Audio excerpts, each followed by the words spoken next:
My husband's affair left us with a child he hid for 5 years, and while he refuses to face the mess he's made, I'm the one who chose to take her in and pick up the pieces for our broken family.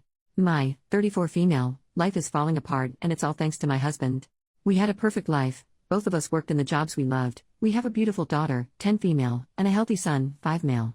When I was pregnant with our son, we both almost died due to complications. So before the birth and even afterwards, I didn't want to be intimate. Why would I? I almost died and my body was in pain for months afterwards, even with strong medication. I thought my husband understood because he never pushed me for lovemaking or even asked. I thought it was because he understood my pain, but apparently he was just getting it from somewhere else.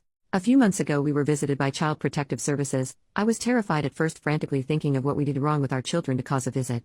But no, as it turns out, some woman I've never met before died in a car accident leaving behind a daughter, and my husband's name was on the girl's birth certificate and he was named in the woman's will as the father.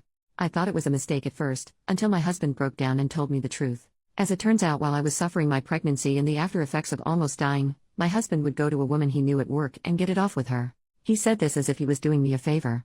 Well, as the CPS worker explained to us, my husband is her closest living relative that can care for her. The woman's family apparently wanted nothing to do with the poor little girl. When she asked us if we wanted to take her in, I said yes.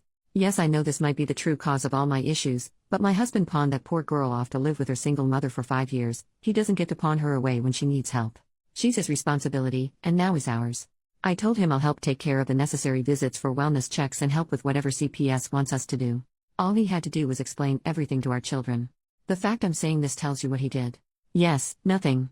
We had to clean out a room and buy new furniture and even looked for some toys. Our children go to a private school, so I picked up some more work hours in order to be able to afford her tuition.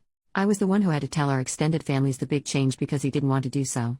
I did almost all the heavy lifting. So color me shocked when his daughter finally joins our family 2 weeks ago and the first words out of our children's mouths was, "Who's that?" Yes, I was the one who had to tell our children's school, extended families, family doctors, and my workplace about my husband's affair and subsequent addition to our family. But he couldn't tell our children, being he was too ashamed to face them. So guess who was the one who had to explain that they have a sister now as I'm trying to settle the poor girl into her new home and room? And shocker, our children didn't take the news well as it was happening right in front of them. My daughter was screaming while crying, causing my son and the little girl to cry. A situation that could have been avoided if my husband just did the one thing I asked of him and explained everything to them much sooner. It's been 2 weeks of her living with us and the situation hasn't improved. My husband has not picked up the slack that comes with having a new addition to the family, so we're struggling right now to make ends meet. I feel embarrassed bringing all 3 children around for appointments and groceries because the little girl is very much obviously not mine, and I can tell people are judging our family. My daughter is much moodier and less happy and refuses to even acknowledge our newest addition to the family. Our son doesn't really understand what is going on, and it's causing even him to lash out. And I don't even know how to help the poor little girl because I know that if I feel like my life is falling apart, she must feel even worse. I suggested family therapy for our children, even just marriage therapy, so we can hopefully move past this and work together as a unit for all the children. He's refused everything, saying that he knows he'll be lectured by everyone when all he was doing was trying to help me. I just don't know how to fix this. Please help me. I don't want to divorce him because I just know that will make it worse for the kids, but that's the only option my family is telling me. Meanwhile, his family is begging me to make this work and to just look past it. Edit to add, thank you, I hear you all loud and clear. We'll be looking into therapy for me and the children and hopefully a good divorce lawyer. But first I need to get some answers because some of you are raising some good points. Update just over 1 month later. I'm sorry, you all were right. It was a lie. When all of you were pointing out how the kids' responses to youngest arriving didn't make sense, it made me realize how correct that is. They came home to a room all made up and I made passing comments to them asking about how excited they were for youngest's arrival. They should have known about her. At this point I decided to just ask my eldest daughter directly because she was still so upset about it, and I think subconsciously knew I wasn't going to get the truth from my husband. So I went to her room while she was lying in bed and I asked her. I told her that I asked her father to explain to the 2 of them what was going to happen. They saw her new room. I talked about her to them, so I don't understand my eldest's reaction. So yes, it turns out husband didn't tell them and then me the truth. A surprise to no one I am figuring out. The story he told the kids was that youngest was a daughter of one of our friends, and we felt so bad we had to take her in. Nothing about her being their half-sister or him having a daughter with another woman. Well, when she came home that day and the kids asked who she was, the pictures we were able to share of youngest, she had braids in and wore much different clothing than when she arrived. It was my response to them that ruined his little lie. This is youngest's name, your half-sister, remember? Our son was too young to really get what it meant, but our daughter did. That's why she freaked out that day, not because of the new addition to the family but because what the new addition meant. I apologize for causing her to freak out that day, for not sitting both her and her brother down for a real discussion over how they feel and to make sure their father did what he was supposed to do, and apologize for only talking to her now after she had a much-deserved reaction to it all. My daughter accepted the apology, and I asked her if that was why she was distant from the youngest. She told me that's part of it, and because word got out at her school about what the newest addition to our family going to the school meant, so now she's getting teased and picked on for having a father who cheated. It broke my heart realizing just how badly I messed up. By continuing to beg the spineless man they called a father to help them and then allowing myself to get shut down, I was essentially allowing all the kids' needs to be ignored. I told my daughter I'll sign her and her brother and sister up for therapy. Of course, the pathetic man tried to plead with me not to when I mentioned signing the kids up, but I told him to give it up already. All 3 children's lives have changed, and it will help them adjust with a professional to speak to. He's been grumbling and whining about it, but I don't care anymore. And this might cause many to be upset with me, but I'm in the process with my husband to have him transfer custody of youngest to me. I've grown to care for her, and as some comments in my last post have pointed out, once I do divorce him and leave with our kids, I don't doubt he'll treat her awfully or neglect her. He's been right on board, and it took some convincing, but his parents finally agreed to be witnesses. I got all the paperwork set up and scheduled an appointment with an attorney to help with anything else. Once that happens, I'll try to get everything I need in order to have a smoother divorce and then subsequent move to be closer to my family. Thank you to everyone for giving me a good slap in the face and helped me realize that the children and I deserve better, and I was being so gullible into thinking a man who cheats on his dying pregnant wife is deserving of any respect. New update 6 months later. How do you tell your children you're going to divorce their father? I have 3 children, an 11-year-old daughter and 2 6-year-olds, a son and daughter.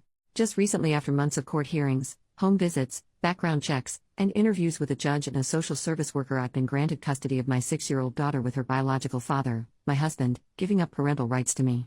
Right now I'm looking into how a divorce will go and what I need to get any affairs in order to make the process as smooth as possible for everyone involved. The reason for the divorce is because of how he behaved when his adultery came into light. As you can see from the ages, he cheated on me with a co-worker of his while I was dealing with a highly complicated pregnancy and birth. I was the one who had to get everything in order. Meanwhile, it seemed like he did everything he could to make the process of a new addition to our family as difficult as possible. He lied to our children, refused to take all 3 children to therapy, and when I did take them he whined and complained, refused to take on extra workload to help our budget stabilize after a new addition, refused to even acknowledge the children were struggling, and even refused to take all 3 children out and about because he didn't want people to judge, but it was perfectly fine for me to go through it. Basically, it felt like I was the only one trying to repair our family and have us move forward while he made damn sure we were stuck and hurting because he refused to acknowledge that he messed up. Divorce is the only option for me at this point. I just want to know, how can I explain this to my children? I've seen how refusing to actually explain to children can hurt them. Hell, I was the one picking up the pieces from last time thanks to him. I just don't want there to be any more lashing out or fighting. I'm terrified for my eldest in particular. She was the one most hurt by all these changes, and I know she'll understand why. The last thing I want is for her to blame her siblings or herself. I've yet to tell anyone else my plans for divorce because I don't want it getting back to him or the kids before I'm ready. And if there is no way to make the impact easier, how can it make sure it's less damaging for them? OP has only replied to one comment. The commenter questioned parts of OP's story, more specifically why she stayed and helped take care of his affair child, and confused on the custody of affair child and the biological children. Okay, let me try to help. I'm sorry for the confusion. I discovered her existence about a year ago because her biological mother died in a car accident. It's a little confusing here and he still won't give me the why of this, but he was on her birth certificate as the father, so social services did the usual of home visits and background checks to place her with us because I refused to allow him to turn his back on her and have her struggle in the foster care system. I'm a nurse in the pediatric trauma center. I have been there as emotional support for children when they've been told about a parent's passing in accidents or we had to make the tough call to CPS for abuse cases. I do not wish for anyone to witness when a child realizes that they're an orphan or being taken away from their parents. It's why I push for us to take her in. People on Reddit have told me that I'm too much of a saint for taking her in, and that's why they don't believe me. But if you ever had to rub the back of a 4-year-old having her first panic attack because she was told her parents didn't survive, I hope you understand why I refused to ignore a 5-year-old who this time I could save from the system. After the fallout that was primarily caused by my husband, and truth be told I also have some blame for it as well, I decided to divorce him. I asked him to transfer her custody to me because I knew after the divorce there's a high chance they would keep her with him and he wouldn't be a good father to her. I didn't want to risk the chance of that. I know that if I was the one to have custody of her I won't have to worry about that in the divorce. And it's only the 6-year-old daughter he transferred custody over to. He still is a recognized father to our biological children. And thank you for the suggestion of age-appropriate dialogue for our children. I do have some training on that because of my work, so I could try to rework it to make sense for divorce. And probably bump up therapy for the children.